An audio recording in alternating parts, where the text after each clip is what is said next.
Terima kasih buat semua teman-teman yang sudah melayani. Kita kasih tepuk tangan buat mereka yang sudah melayani pada sore hari ini. Saya mengucapkan terima kasih buat hambanya Bapak Pendeta Supratman memberi kesempatan kepada saya untuk ada di tengah-tengah saudara di tempat yang baru ya. Sebelumnya di Kuningan ya. Kuningan sempat pindah lagi sebelum ini ya. Oh, Wisma Stako sekarang baru ke sini. Oke. Mudah-mudahan nggak pindah-pindah lagi saudara ya. Karena nanti kalau pindah-pindah lagi saya minta Sherlock terus nih. Sherlock gimana Sherlock ya gitu kan Mbak. Nah, saudara-saudara yang dikasihi Tuhan, oh ya, kenalan dulu ya. Nama saya Jeffrey Rama, saya datang sama istri saya Weni. Saya hamba Tuhan full time dari kami berdua di gereja yang namanya NDC. Kalau saudara tahu tim pujian penyembahan kami mungkin suka dengar lagunya NDC Worship. Dan kami bersama-sama dengan Pendeta Yosia sudah 30 berapa tahun? 34 ya? 35 tahun ini sejak NDC dimulai. Pertama kali 2 bulan NDC buka kami masuk dan kemudian kami mulai membantu di sana sampai hari ini dan sudah terjadi banyak regenerasi saudara dan kami yang dulu pemuda sekarang udah jadi petua saudara ya. Ya, dulu jadi pemuda gitu kan, sekarang udah jadi ayam goreng pemuda saudara. Udah. Ya kami sekarang saya membantu di bidang pengajaran, jadi saya juga membantu sebagai staf yang mengajarkan karena di tempat kami ada kelas-kelas ya karena nama kami adalah NDC Discipleship, jadi kami jiwa daripada gereja kami adalah discipleship. Jadi discipleship itu bukan sebuah program, tapi discipleship itu adalah jiwa daripada gereja kami. Sehingga semua ibadah, semua program itu semua tujuannya adalah discipleship. Jadi pada waktu kami berubah nama dari Nafiri Allah ke discipleship, kami membuang begitu banyak hal yang tidak berhubungan dengan discipleship, termasuk ibadah tengah minggu kami tiadakan, karena ibadah tengah minggu tidak membuat kami bisa memuridkan jemaat yang datang karena banyak jemaat dari gereja lain. Ya, dan 35 tahun perjalanan kami bukan perjalanan yang mudah, tapi semua karena kasih karunia Tuhan. Ya, dan hari ini saya ada di sini untuk membagikan sesuatu buat saudara. Dan tema firman Tuhan hari ini saya ingin menyampaikan tentang discipleship journey, perjalanan pemuritan. Nah saya ingin mulai dari ini, bahwa kita semua harus menjadi pribadi yang punya value. Dan value itu bisa kita dapat dari mana saja. Ya. Value itu sesuatu yang mungkin gak banyak orang pikirkan, tetapi saya ingin katakan bahwa value itu menentukan kita akan ada di mana. Value itu yang akan menentukan siapa orang-orang yang akan bersama dengan kita.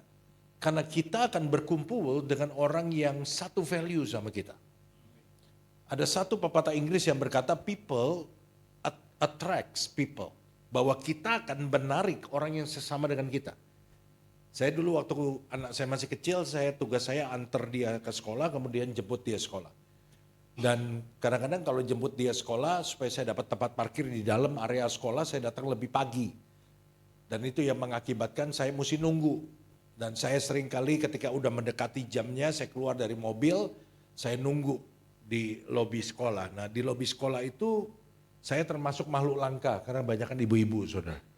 Ya kan yang jemput anak. Bapak-bapak kebanyakan kan kerja. Cuma karena saya full time, saya nggak ngantor, saya full time melayani, jadi saya punya banyak waktu. Dan mungkin ibu-ibu di sana berpikir bahwa saya pengangguran, jadi bisa jemput anak. Nah kadang-kadang ketika saya nunggu di lobi itu saya melihat ada kelompok-kelompok saudara. Ya, ada ibu-ibu yang berkelompok ya. Dan beberapa kali saya mendengar karena saya pas berdiri di dekat kelompok ibu-ibu itu lagi ngobrol, mereka asik membicarakan topik yang sama. Dan orang-orang yang ada di situ adalah orang-orang yang memang suka dengan topik yang mereka bahas. Contohnya, ada yang bahas tentang drama Korea. Wah, si Hyun Bin, Bun Bun gitulah saudara. Dan mereka semua makin disebutin namanya, makin ditimpalin satu lagi. Oh iya begini, gini gitu kan. Ada yang bilang, iya gue sampai nangis nonton itu gitu kan. Padahal juga mereka nggak tahu siapa dia gitu kan. Dan semua orang yang ada di situ bisa ikut ngobrol, kenapa? Karena mereka punya value yang sama. Bisa ngerti? Tapi kalau ada yang nggak suka drama Korea ada di situ, kira-kira saudara dia betah gak di situ? Dia nggak betah. Ada satu lagi yang ngomongnya lain lagi, ngomongnya traveling. Wah, Yang lain juga senang. Ada yang cerita, gue kemarin kepengen makan tom yum. Pagi-pagi gue pergi ke Thailand, sore udah balik. Wuh, tinggi bener bahasanya saudara. Coba buat makan tom yum saudara ya. Dan yang lain nimpalin, kenapa? Karena semua value-nya sama. Kita akan menarik orang yang seperti kita. Yang menjadi pertanyaan yang harus kita tanyakan dalam hidup kita, orang seperti apa yang kita mau ada di sekeliling kita? Setelah kita tahu jawabannya, maka yang harus kita lakukan adalah kita harus menunjukkan value seperti orang-orang yang mau kita tarik dalam kehidupan kita. Yang ngerti, katakan amin. Masih bisa nangkep jam segini, jam rawan loh dengar khotbah saudara ya. Nah, kenapa value itu penting? Saya tulis di sini, tolong ditampilkan. Your values will create your habits. Value saudara itu akan menciptakan kebiasaan-kebiasaan dalam hidup saudara. Nilai yang Anda pegang akan membentuk kebiasaan Anda. Contoh, kalau value saudara itu adalah on time, maka Anda akan membiasakan diri saudara untuk melakukan persiapan, spare time. Misalnya value saudara adalah on time, maka saudara akan punya kebiasaan berangkat lebih pagi. Ya. Ada orang yang bilang begini, prinsip yang bagus adalah begini, earlier is on time. Ya, earlier is on time is late. Itu satu value yang bagus sekali. Lebih pagi, on time buat saya adalah lebih pagi. On time itu udah terlambat. Dan tahu gak saudara bahwa kalau saudara datang lebih pagi, janjian sama orang, artinya saudara respect sama orang itu. Dan orang akan melihat saudara punya value yang tinggi. Nah, saudara-saudara, value itu bisa kita dapat dari mana-mana. Tapi hari ini saya mendorong saudara untuk mendapatkan value dari satu kelompok yang namanya discipleship. Value dari gereja. Nah, karena itu Tuhan juga bilang apa? Tuhan ingin waktu kita jadi anak Tuhan, kita nggak sekedar untuk datang ke gereja. Tapi Tuhan berikan perintah di dalam Matius 28 ayat 19 sampai 20 dikatakan demikian. Karena itu pergilah, jadikanlah semua bangsa muridku. Ada gak ayatnya? Di PPT saya ada gak? Jadikanlah semua bangsa muridku dan baptislah mereka dalam nama Bapa dan Anak dan Roh Kudus. Dan ajarlah mereka melakukan segala sesuatu yang telah kuperintahkan kepadamu dan ketahuilah aku menyertai kamu senantiasa sampai kepada akhir zaman.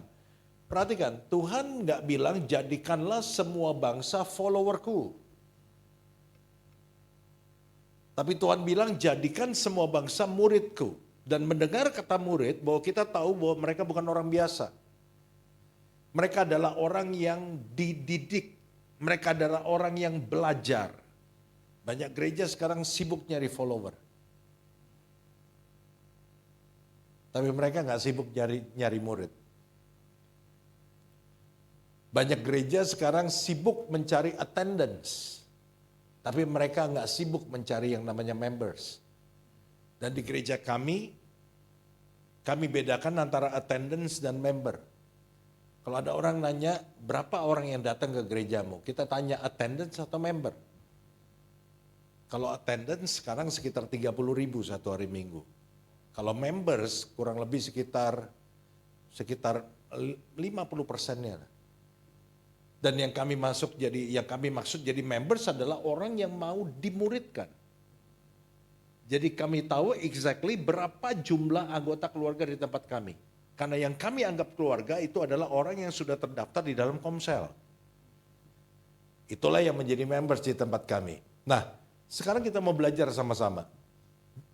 Tuhan mengatakan kepada kita untuk jadi murid, bukan jadi follower. Nah, sekarang bagaimana proses pemuritan itu terjadi? Kita lihat Mazmur pasal 92 ayat 13 sampai 14. Ini adalah inti khotbah saya. Mari baca sama-sama Mazmur 92 ayat 13 sampai 14. 1, 2, 3. Mereka yang ditanam di bait Tuhan akan bertunas di pelataran Allah kita. Pada masa tua pun mereka masih berbuah menjadi gemuk dan segar. Proses pemuritan ada 3. Kita belajar dari ayat ini. Yang pertama, kalau Anda mau dimuridkan, proses pemuritan dimulai dari apa? Dari tertanam dalam sebuah gereja lokal. Anda tidak mungkin bisa menjadi murid kalau Anda tidak bersedia untuk ditanam. Hanya dengan tertanam, maka seseorang bisa berakar. Perhatikan, sesuatu yang tidak ditanam tidak akan pernah bisa menimbulkan akar. Hanya dengan tertanam Anda bisa berakar dan menjadi kuat, sedangkan berpindah-pindah tidak akan membuat Anda jadi kuat. Banyak orang hobinya pindah-pindah dengan alasan apa? Oh Pak, kan jadi banyak versi makanan. Betul. Anda terima banyak input, tapi Anda nggak punya garis merah yang mana yang Anda pegang. Karena Anda nggak punya dasar. Ngerti gak? Anda tidak punya dasar pengajaran yang jelas. Kenapa? Karena Anda nggak punya mentor. Anda nggak punya seorang bapak rohani. Kenapa? Karena Anda tidak tertanam di dalam satu gereja lokal. Anda nggak akan pernah jadi murid karena seorang murid dia perlu seorang guru.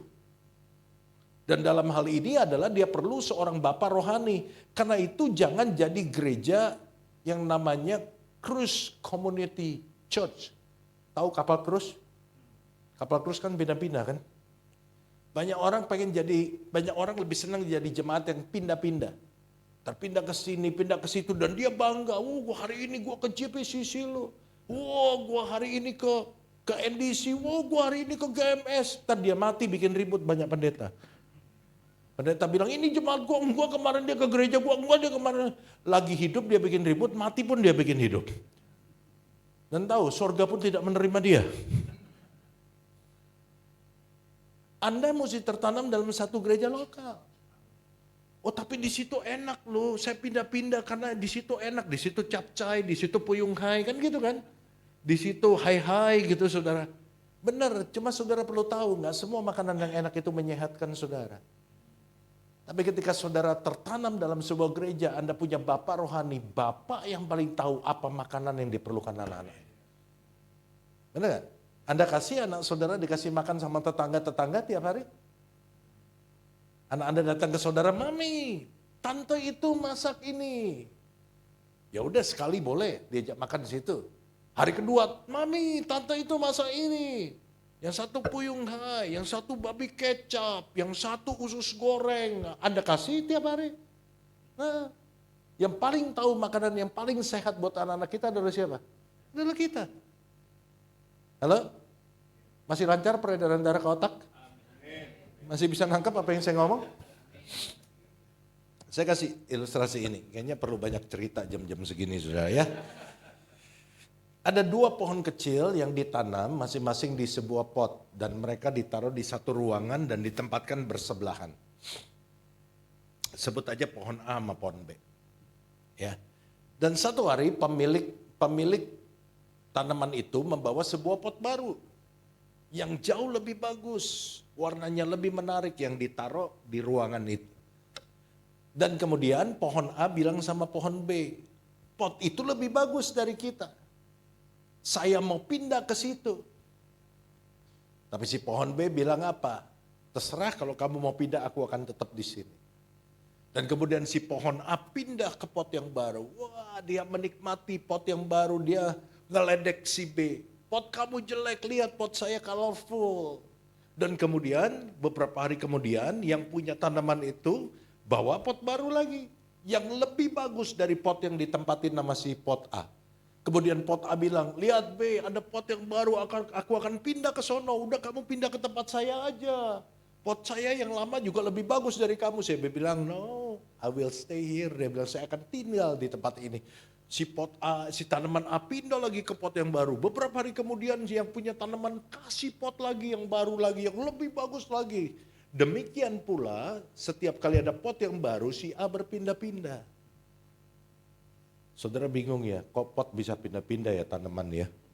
Ya kan namanya juga saya yang cerita, udah dengerin aja ya.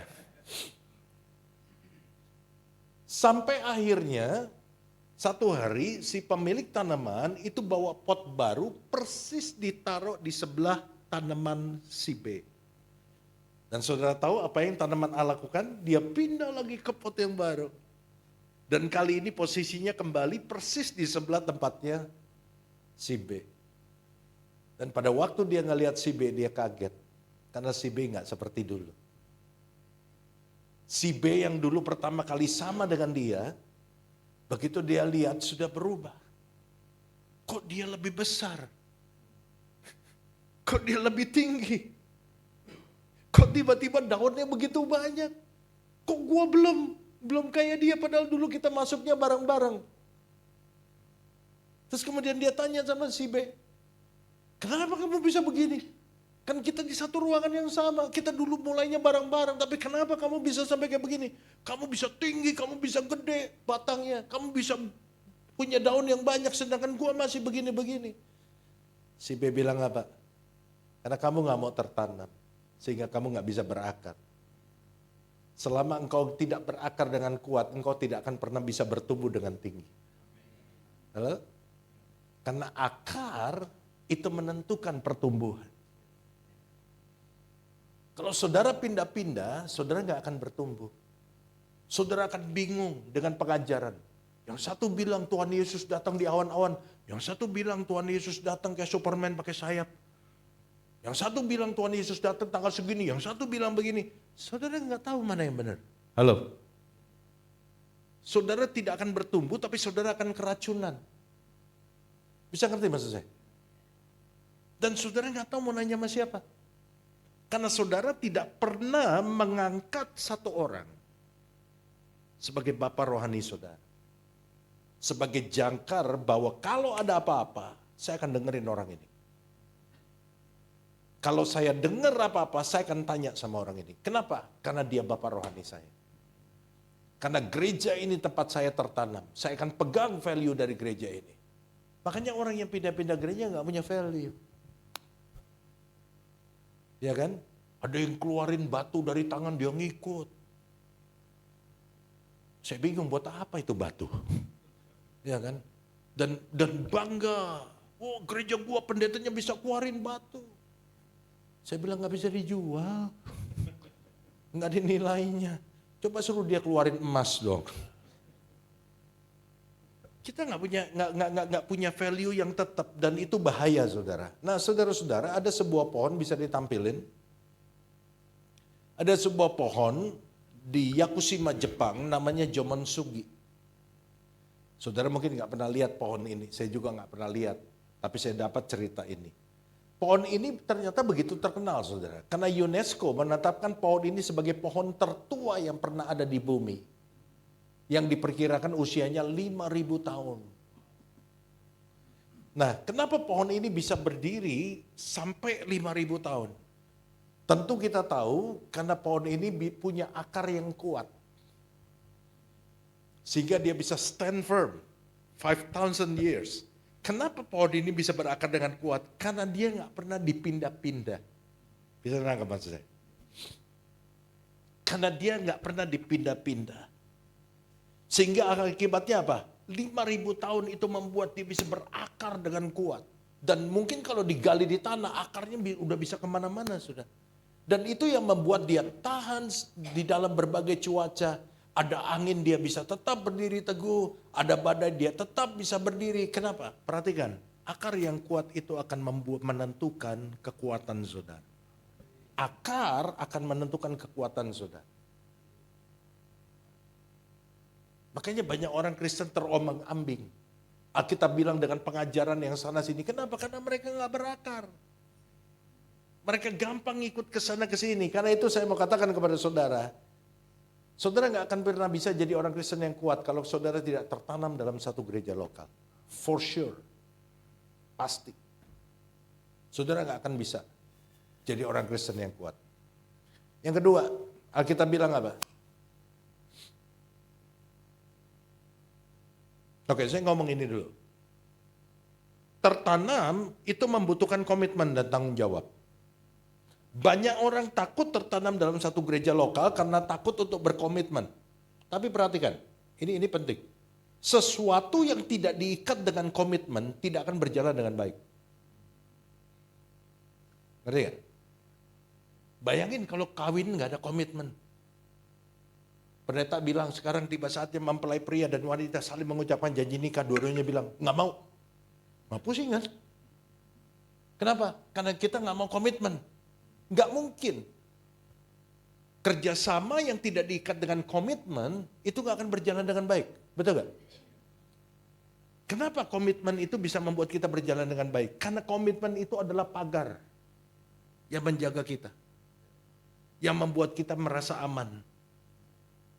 Pernikahan membutuhkan komitmen, kerjasama membutuhkan komitmen. Dan dengar, saat Anda memutuskan untuk menjadi keluarga dalam satu gereja lokal, Anda memberikan komitmen untuk diajar dan dibentuk, dan gereja akan berkomitmen untuk mengajar saudara, memberikan makanan yang sehat supaya saudara bisa bertumbuh dengan dewasa. Komitmen kita adalah kita mau diajar dan dibentuk. Your willingness. Saudara memberikan yang namanya roh yang mau diajar. Gereja memberikan komitmen bahwa kami akan berikan makanan yang sehat buat saudara. Karena kami yang paling tahu apa makanan yang sehat untuk anak-anak kami. Sehingga saudara bisa bertumbuh menjadi dewasa dan menjadi sehat. Jadi ini yang pertama. Sebuah pemuritan prosesnya yang pertama adalah Anda harus tertanam dalam satu gereja lokal. Yang kedua, Alkitab bilang bertunas atau bertumbuh. Karena Alkitab berkata begini, mereka yang ditanam di bait Tuhan akan bertunas di pelataran Allah kita. Nah, bertunas itu sama dengan bertumbuh. Orang yang tertanam itu akan melanjutkan proses selanjutnya, yaitu bertumbuh. Nah, apa yang mempengaruhi proses pertumbuhan? Lingkungan itu akan mempengaruhi proses pertumbuhan. Tahukah saudara bahwa lingkungan kita lah yang membentuk karakter kita? Billy Graham berkata, show me your friend and I will tell you who you are. Tunjukkan kepada saya siapa teman-temanmu dan saya akan ngomong engkau orang seperti apa. Karena kita akan menjadi seperti orang-orang yang bergaul sama kita setiap hari. Karena itu penting sekali Anda memastikan Anda mau bertumbuh menjadi orang seperti apa. Anda mau jadi orang yang suka baca Alkitab, maka Anda nggak bisa bergaul sama orang yang suka jalan-jalan. Bisa nangkap? Anda pengen jadi orang yang suka berdoa, maka Anda nggak bisa bergaul dengan orang yang setiap hari main sosmed. Anda nggak akan pernah belajar berdoa. Anda harus describe, menentukan dulu Anda ingin jadi orang seperti apa. Dan kemudian carilah orang-orang yang seperti itu, karena kebiasaan itu contagious, menular. Baik kebiasaan yang baik maupun kebiasaan yang buruk. Makanya Alkitab bilang apa? Janganlah kamu sesat. 1 Korintus 15 ayat 3. Pergaulan yang buruk merusak kebiasaan yang baik. Karena kebiasaan itu menular. Nah, waktu kita bergaul, sebetulnya kita sedang menunjukkan kebiasaan-kebiasaan kita kepada teman-teman kita, dan kita juga sedang melihat kebiasaan teman-teman kita. Waktu kita bergaul, kita sedang dipengaruhi oleh kebiasaan orang-orang di sekitar kita, dan kita juga sedang mempengaruhi orang lain dengan kebiasaan kita. Karena manusia akan saling mempengaruhi satu dengan yang lain. Halo? Makanya hati-hati dengan pergaulan yang buruk, kata Alkitab. Kalau engkau punya kebiasaan yang baik, tapi engkau ada di dalam kebiasaan orang-orang yang punya kebiasaan buruk, maka mereka akan mempengaruhi. Dan kebiasaan yang buruk itu lebih kuat daripada kebiasaan yang baik. Jujur. Ngajak orang bolos gereja itu jauh lebih gampang dibandingin ngajak orang ke gereja. Halo? Ayo nonton, aduh gue mesti ke gereja. Aduh nih film bentar lagi mau habis loh, Spider-Man tuh yang bisa nempel tembok. Yang gue tahu stiker yang bisa nempel tembok. Spider-Man bentar lagi habis nih, ya tapi gue masih ke gereja. Ini Spider-Man 2 hari lagi habis, gereja lu 2 hari lagi juga masih ada. Gereja lu minggu depan juga masih di situ, wah Spider-Man. Akhirnya kita jadi goyang kan, ya kan? Dengan alasan apa? Bentar lagi mau habis filmnya. Menularkan kebiasaan buruk jauh lebih gampang dibandingkan dengan kebiasaan yang baik. Karena itu saudara-saudara yang dikasihi Tuhan, proses pertumbuhan itu sangat dipengaruhi oleh lingkungan. Karena itu Alkitab berkata di dalam Mazmur tadi dikatakan, mereka yang ditanam di bait Tuhan akan bertunas di pelataran Allah kita. Ditanam di bait Tuhan. Artinya pertumbuhan yang baik, pertumbuhan yang punya nilai-nilai kerajaan Allah itu harus di dalam gereja. Gereja menjadi tempat yang tepat untuk kita bertumbuh. Proses bertumbuh adalah proses pembentukan karakter. Nah, di dalam gereja itu Tuhan pakai proses. Tuhan pakai sebagai proses untuk kita mengalami pembentukan karakter. Tuhan punya banyak cara untuk membentuk karakter kita. Tuhan bisa pakai masalah. Masalah itu membentuk karakter kita loh. Kenapa? Orang kalau nggak ada masalah, kita nggak bisa tahu sifat aslinya. Benar apa benar? Halo? Tapi kalau orang dapat masalah, orang ada persoalan yang berat dalam hidupnya, itu biasanya karakter aslinya keluar semua. Sampai kita bingung, gila ya, gue pikir dia sabar. Kalau di gereja dia dijitak haleluya, ditendang puji Tuhan. Begitu ada masalah, setannya keluar loh. Halo? Masalah itu membuat orang mengenal siapa kita sebenarnya. Dan masalah itu membuat kita mengenal diri kita sendiri yang sebenarnya. Karena biasanya pada waktu kita ada di titik terendah dalam hidup kita, disitulah kita paling jujur terhadap diri kita sendiri. Tuhan bentuk kita lewat masalah. Tuhan juga pakai apa? Tuhan pakai orang-orang di gereja kita. Tuhan pakai pemimpin-pemimpin di gereja kita. Amsal 27 ayat 17 dikatakan demikian. Besi menajamkan besi, orang menajamkan sesamanya.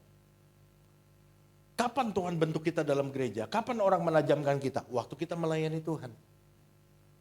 Waktu kita melayani Tuhan, kita kan jadi hamba. Hamba batuan yang melayani bersama dengan kita akan Tuhan pakai untuk membentuk kita. Makanya banyak orang yang bertanya, kenapa orang yang dekat dengan dia kok gitu ya? Kita akan dibentuk dengan orang yang dekat sama kita. Besi menajamkan besi. Dua bongkah besi supaya mereka bisa saling menajamkan, posisinya nggak bisa begini. Dia harus begini, betul?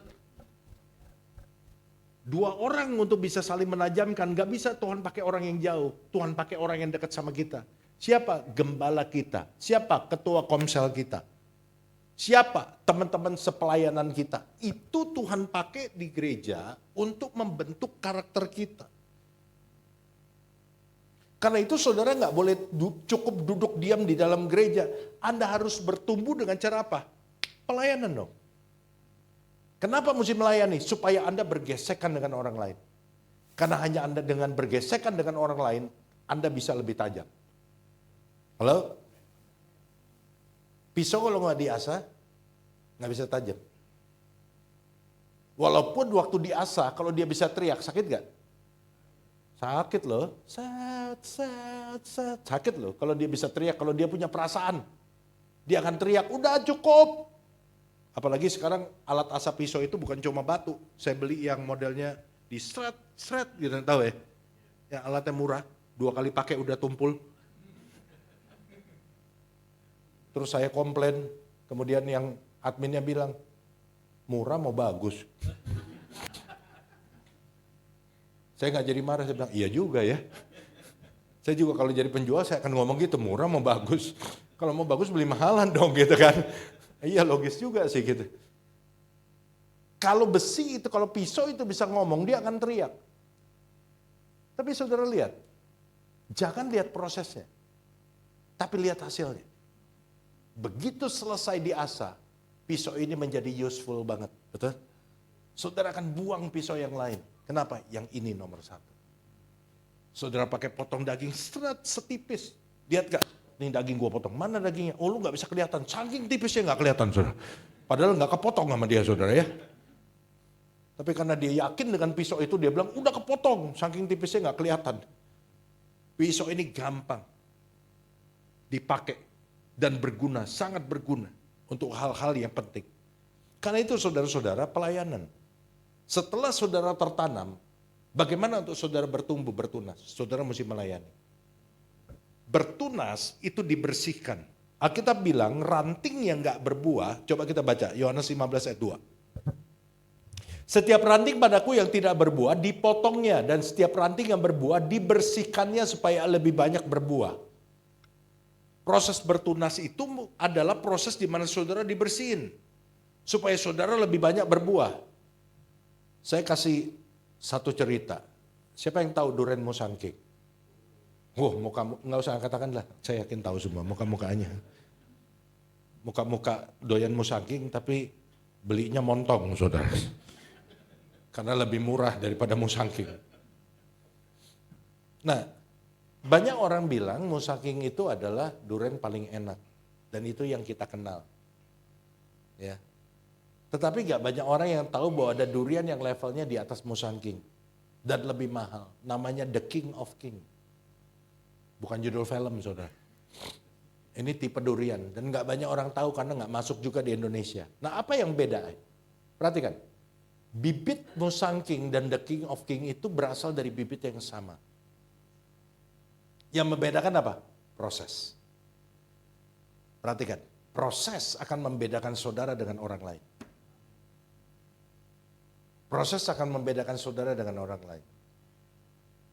Pada waktu pohon musangking, bibit musangking ini, awalnya dia namanya musangking. Pada waktu bibit musangking ini akhirnya jadi pohon, dan kemudian pohon itu mengeluarkan bunga, dan kemudian mulai mengeluarkan biji buah yang kecil-kecil, maka petani ini itu akan mengorbankan sebagian besar, bukan sebagian kecil. Dia akan potong begitu banyak buah-buah yang sebetulnya bisa menjadi buah musangking. Dia potong begitu banyak sehingga dia hanya menyisakan dalam satu pohon itu sedikit sekali bunga yang akan dipelihara terus sampai dia menjadi buah. Akibatnya apa? Semua nutrisi yang harusnya dibagi kepada begitu banyak buah yang tadinya sebelum dipotong, itu akhirnya mengalir kepada sedikit buah. Saudara bisa mulai nangkep alurnya? Sehingga akhirnya ketika buah ini makin lama makin gede dan kemudian jadi buah duren, dia akan menjadi duren yang begitu kaya akan nutrisinya. Semua rasa manisnya dapat, semua rasa pahitnya dapat, semua rasa kriminya dapat. Dan itu lebih kaya dibandingkan durian musangking yang satu pohon dibiarkan begitu banyak, yang nutrisinya terbagi kepada begitu banyak buah. Itu gak bisa dibandingkan dengan buah yang hanya beberapa buah di dalam satu pohon. Dia jauh lebih kaya. Makanya dengan bibit yang sama tapi dengan proses yang berbeda, terciptalah buah yang lebih mahal. Namanya The King of King. Ntar kita pulang beli durian ya, saya jadi pengen makan durian. Salah saya ini khotbah begini. Dan akhirnya, walaupun bibitnya sama, tapi karena prosesnya beda, maka buah ini menjadi buah yang nilainya lebih tinggi. Anda mau value Anda lebih tinggi, Anda harus masuk dalam proses. Bisa nggak nih? Anda mesti dibersihin. Sebongkah emas yang ditemukan, yang masih kotor, itu nggak akan bernilai tinggi dibandingkan dengan emas yang sudah dibersihkan. Anda tahu itu. Untuk mendapatkan emas murni, dia perlu dilebur, dibersihkan, dilebur dalam tingkat panas yang begitu tinggi. Supaya apa? Supaya kotorannya terpisah. Kalau emas itu bisa teriak, dia akan teriak apa? Panas, ampun, jangan, stop. Prosesnya nggak enak. Tapi nggak ada proses yang mudah untuk menciptakan produk yang tinggi. Nggak pernah ada. Semua produk yang murah itu adalah mass product. Yang dijual massal. Tapi jangan jadi mass product, jadilah rare product. Jadilah produk yang sedikit. Dan saudara tahu yang sedikit itu diproduksinya lebih lama. Diproduksinya hati-hati, diproduksinya dengan tingkat security dan detail yang tinggi.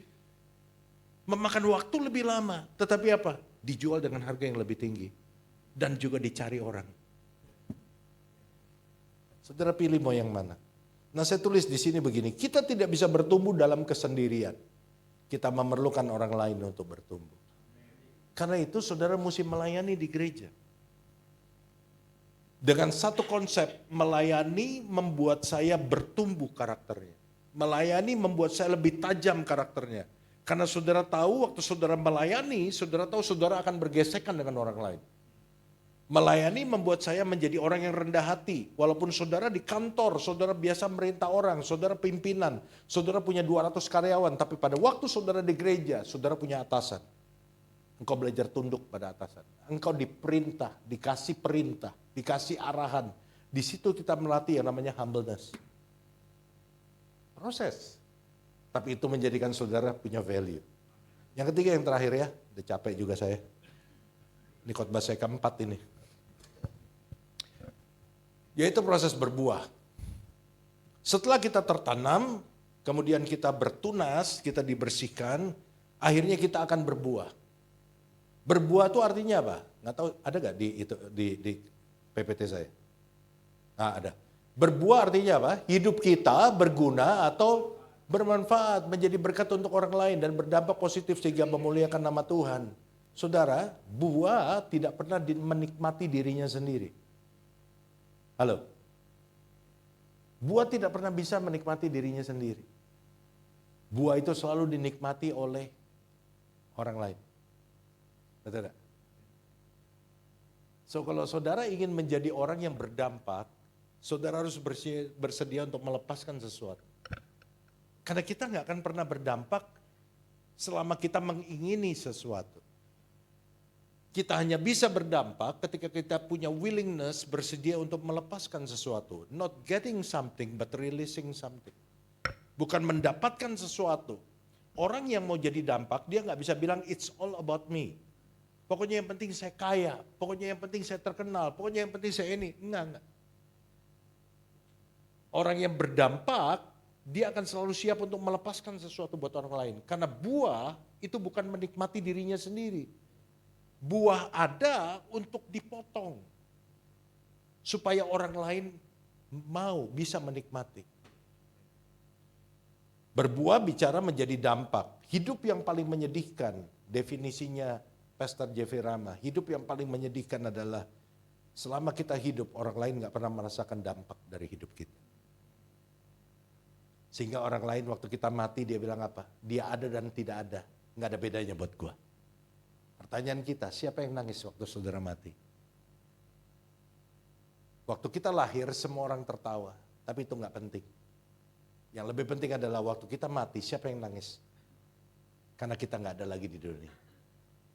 Jangan sampai pada waktu kita mati semua orang tertawa. Kenapa gak dari dulu dia mati?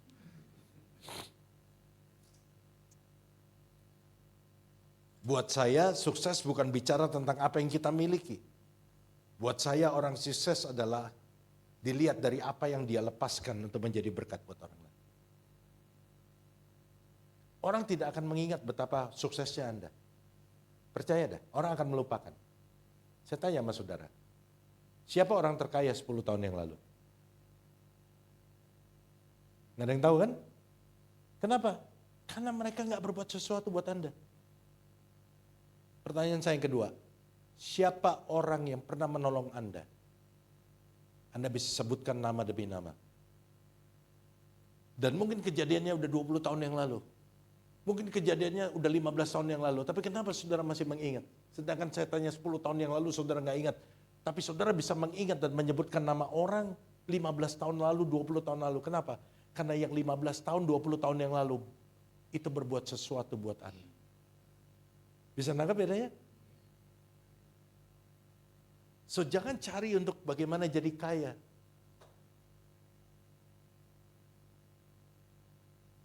Tapi cari bagaimana saudara hidupnya bisa berdampak buat orang lain. Karena buah, sekali lagi, nggak pernah menikmati dirinya sendiri. Buah itu ada untuk berkorban bagi orang lain. Dia dipotong bukan untuk kesenangan dia. Dia dimakan, dia dikupas kulitnya. Dia harus merasakan pisau yang tajam mengupas kulitnya bukan untuk dirinya sendiri. Tapi untuk dinikmati oleh orang lain. Tapi buah itu memberikan kesenangan buat orang lain. Kecuali buahnya asam. Asam banget sih ini jeruk. Kurang ajar, tukang buah bohongin gua. Mas, kalau jual jeruk jangan bohong dong. Emang beli berapa? Beli sekilo asam semua. Ibu sekilo aja, sekarung asam semua. Ibu baru sekilo ngomel-ngomel, saya dibohongin sekarung ini katanya. Karena itu saudara-saudara, sekali lagi buat saya sukses bukan bicara tentang apa yang kita miliki, melainkan apa yang kita lepaskan untuk memberikan dampak buat kehidupan orang lain. Saya tidak pernah tertarik kepada kesuksesan seseorang apabila kesuksesannya tidak membawa dampak apa-apa bagi kehidupan orang lain. Prestasi kita akan segera dilupakan. piala-piala kita akan segera kita buang. Tapi pada waktu Anda menyentuh hidup orang, itu adalah prasasti yang tidak pernah akan dilupakan. Anda seperti sedang mengukir sesuatu di atas batu hati orang itu. Dan itu tidak akan hilang walaupun tertiup angin. Saya tutup dengan satu cerita ini. Ini jemaat sini demen cerita. Coba kasih lihat. Ada seorang namanya Bai Fang Li. Siapa Bai Fang Li? Dia bukan yang main Ip Man, saudara ya. Bai Fang Li ini adalah seorang tukang beca yang bekerja dari jam 6 pagi sampai jam 8 malam hari. Dan dia tinggal di sebuah gubuk kecil yang jelek. Tiap hari rutinitasnya adalah ngayuh beca buat cari duit. Nah, satu hari hidupnya berubah. Pada tahun 1986 di usia dia yang ke-74 tahun. Bayangkan 74 tahun masih tarik beca. Karena memang dia mesti cari duit. Satu hari dia nggak sengaja memperhatikan seorang anak usia 6 tahun yang menawarkan jasa kepada ibu-ibu yang dari pasar untuk bawain belanjaannya. Jadi anak-anak kecil mau bantuin, nawarin jasa nanti dibayar, saudara. Nah, Bai Fang Li ini ngelihat anak-anak itu begitu happy. Kenapa? Pada waktu dia selesai kerja dikasih duit sama ibu-ibu yang dia tolong. Nah, beberapa kali Bai Fang Li itu memperhatikan satu anak yang sama menolong membawa belanjaan ibu-ibu yang ada di situ dan menerima upah. Namun yang membuat dia heran adalah begini, satu anak ini setiap kali dia terima upah, anak ini pergi ke tempat sampah, buat apa? Buat nyari sisa-sisa makanan dan kemudian makan. Padahal dia baru terima duit. Kenapa dia nggak beli makanan itu pakai duit? Tapi setelah dia terima duit, dia ke tempat sampah, dia cari-cari sisa makanan, kemudian dia makan. Padahal Bai Fang Li berpikir apa? Dia bisa beli makanan yang enak kok, yang layak dengan duit yang dia dapat.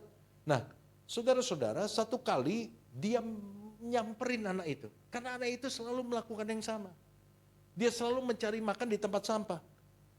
Dan satu hari Bai Fang Li itu nyamperin anak itu dan dia bagi makanan yang dia punya. Dan kemudian dia tanya sama anak ini, kenapa kok kamu gak beli makanan? Kamu kan terima duit. Kenapa kamu harus makan di tempat sampah? Dan anak itu bilang apa? Bahwa uang yang dia terima dari ibu-ibu itu selalu dibelikan makanan untuk kedua adiknya yang masih kecil. Jadi ini anak yatim piatu. Orang tuanya gak ada, dia punya 2 adik kecil. Dan dia bertanggung jawab atas adiknya itu, saudara. Ini anak masih kecil, saudara. Usianya cuma 6 tahun. Anak yang dilihat sama Bai Fang Li ini usianya 6 tahun. Nah, saudara-saudara, kemudian Bai Fang Li meminta anak itu untuk mengantarkan dia ketemu sama 2 adiknya. Dan ternyata 2 adiknya itu umur 5 tahun dan umur 4 tahun. Jadi beda setahun-setahun, gak tahu lah, ya kurang lebih begitulah. Pokoknya memper-memper lah umurnya. Nah, kedua adiknya perempuan itu kurus. Dilihat kasihan banget, kurus, gak ada tenaga. Kulit dibungkus, tulang dibungkus kulit, saudara. Dan akhirnya apa? Hatinya Bai Fang Li gak tega. Ini tukang beca umur 74 tahun. Saudara. Dia bawa ketiga anak itu ke sebuah yayasan yang biasa menampung anak yatim piatu miskin. Dan dia katakan kepada pemilik yayasan apa? Tolong rawat anak ini. Tiap hari saya akan bawa uang penghasilan hasil narik beca untuk membantu ketiga anak ini dan anak-anak lain yang ada di yatim piatu ini. Bayangin loh. Supaya mereka mendapatkan perawatan dan pendidikan yang layak. Dan sejak itu saudara, Bai Fang Li itu mengayuh becanya dengan semangat. Dia kerja lebih keras untuk mendapatkan uang. Dan seluruh uang penghasilannya setelah dipotong keperluannya, dia hidupnya makin irit saudara. Karena supaya dia tuh punya lebih banyak yang dikasih. Setelah dipotong keperluannya, seluruh uangnya dikasih ke yayasan itu. Bayangin loh, seluruhnya setelah dipotong sama kebutuhan dia. Dan apa yang dirasakan oleh Bai Fang Li? Ternyata dia gak merasa sedih. Karena diceritakan apa? Bai Fang Li itu merasa sangat bahagia setiap kali menyerahkan uang itu. Aneh, kalau kita ngasih kita nangis kehilangan. Cerita ini mengatakan setiap kali Bai Fangli nganterin duit itu, dia merasa sangat bahagia. Bahkan seakan-akan dia nggak peduli sama dirinya sendiri. Dan saudara tahu, sejak awal Bai Fangli menyerahkan uang ke yatim piatu itu dilakukan sama dia 20 tahun. 20 tahun, not a single day, dia nggak serahin duit. Selama 20 tahun itu dia tidak pernah kehilangan satu hari pun tanpa menyerahkan uang hasil kerja dia. Waktu dia usia 90 tahun, dia pergi ke sekolah, ke yayasan itu, untuk mengantarkan semua tabungan yang dia simpan. Jadi dia masih punya tabungan. Pada waktu dia umur 90 tahun, dia datang ke yayasan itu, dia bawa tabungannya semuanya. Dan kemudian dia serahkan kepada yayasan itu. Kurang lebih tabungannya itu ada 500 yen, 500 yuan. Sekarang berapa tuh? Kalau dulu waktu cerita ini sekitar 650.000 rupiah. Dia serahkan. Dan kenapa dia serahkan semuanya itu? Bai Fangli ngomong begini, saya udah gak bisa ngayuh becak lagi, karena udah gak kuat. Sehingga saya udah gak bisa lagi menyumbang uang. Dan mungkin ini uang terakhir yang saya sumbangkan untuk yayasan ini. Untuk bantu orang miskin ini. Dan habis ini saya udah gak bisa nyerahin uang lagi. Tahu gak waktu Bai Fangli serahin itu dan ngomong begitu, semua guru itu nangis. Mereka nangis dengan sedih. Tahun 2005, umur 93 tahun, Bai Fangli meninggal. Karena sakit kanker paru-paru. Sepanjang hidupnya, setelah dihitung-hitung, dia telah memberikan sumbangan kepada yayasan dan sekolah sebesar kurang lebih 350.000 yuan atau waktu itu sekitar 470 juta rupiah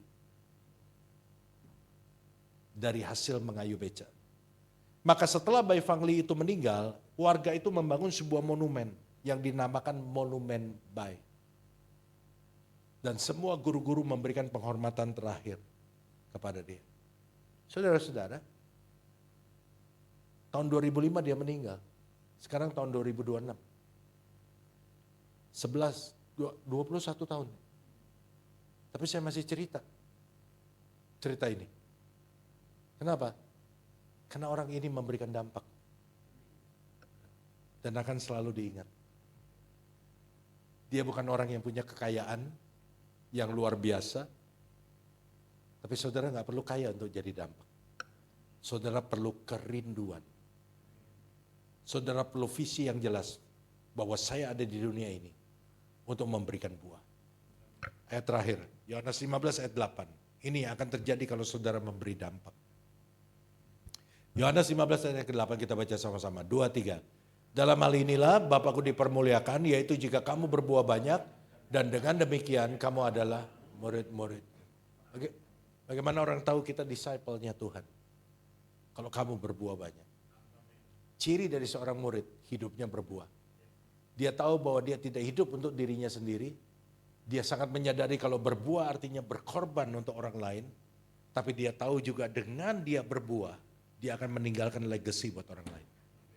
Dia akan membuat suatu pahatan di dalam hati orang lain. Dan orang tidak akan lupa dalam hidupnya. Selamat tertanam, selamat bertunas, dan selamat berbuah bagi kemuliaan Tuhan. Amin. Yuk kita berdoa sama-sama.